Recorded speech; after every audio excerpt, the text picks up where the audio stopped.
আদালতে রিমান্ড শুনানির সময় কাঁদলেন আওয়ামী লীগের সভাপতিমণ্ডলীর সদস্য ও সাবেক নৌপরিবহন মন্ত্রী শাহজাহান খান।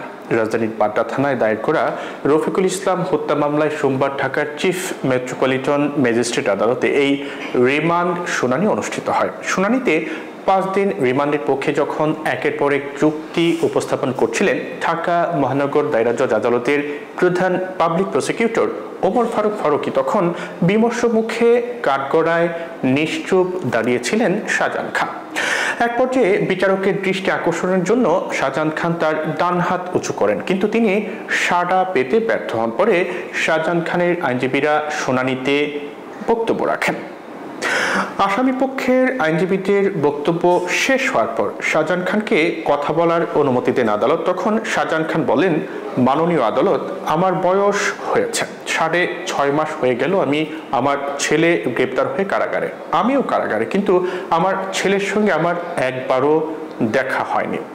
এ কথা বলে শাহজাহান খান কাঁদতে থাকেন। তবে ঢাকা মহানগর দায়রা জজ আদালতের প্রধান পাবলিক প্রসিকিউটর ওমর ফারুক ফারুকী আদালতকে বলেন যে এই শাহজাহান খান আওয়ামী লীগের নীতি নির্ধারণী পর্যায়ের সর্বোচ্চ একজন নেতা। তিনি ফ্যাসিস্ট শেখ হাসিনার অন্যতম সহযোগী।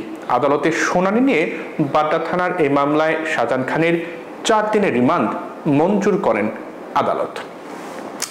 এর আগে কাঠগড়ায় তোলার 10 মিনিট পর সকাল 10:20 বিচারক এজলাসে আসেন। পরে ঢাকা মহানগর দায়রা জজ আদালতের পাবলিক প্রসিকিউটর ওমর ফারুক ফারুকী আদালতে তার বক্তব্য তুলে ধরেন। পিপির বক্তব্যের বিরোধিতা করে আদালতে পাল্টা যুক্তি তুলে ধরেন শাহজাহান খানের আইনজীবী মিজানুর রহমান সহ কয়েকজন। এ সময় কাঠগড়ায় নিশ্চুপ দাঁড়িয়ে থাকা শাহজাহান খান তার ডান হাত উঁচু করে তুলে ধরে আদালতের দৃষ্টি আকর্ষণের চেষ্টা করেন। আদালতের অনুমতি পাওয়ার পর শাহজাহান খান বলেন যে পুলিশকে গুলি করার কোনো নির্দেশ আমি দেইনি, আমার বয়স হয়েছে 6.5 মাস হয়ে গেল আমার ছেলে গ্রেপ্তার হয়ে কারাগারে আছে, আমিও কারাগারে আছি, কিন্তু আমার ছেলের সঙ্গে আমার এখনো পর্যন্ত একবারও দেখা হয়নি।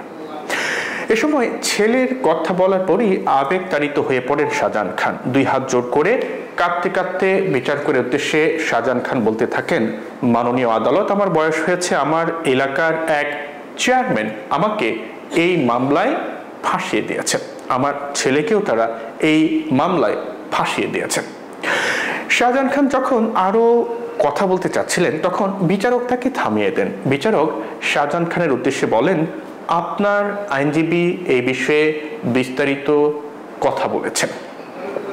এরপর শাহজাহান খান আবার তার 2 হাত জোড় করে বিচারকের উদ্দেশ্যে বলতে থাকেন, মাননীয় আদালত, মাননীয় আদালত। এ সময় টিস্যু দিয়ে 2 চোখ মুছতে থাকেন শাহজাহান খান। এরপর আদালত তার সিদ্ধান্ত জানিয়ে দেন। আদালতের সিদ্ধান্ত পুলিশের একজন কর্মকর্তা উচ্চ স্বরে জানিয়ে দেন। তিনি বলেন যে শাহজাহান খানের 4 দিনের রিমান্ড মঞ্জুর হয়েছে। রিমান্ড মঞ্জুর হওয়ার কথা শোনার পর বিমর্ষ হয়ে পড়েন শাহজাহান খান।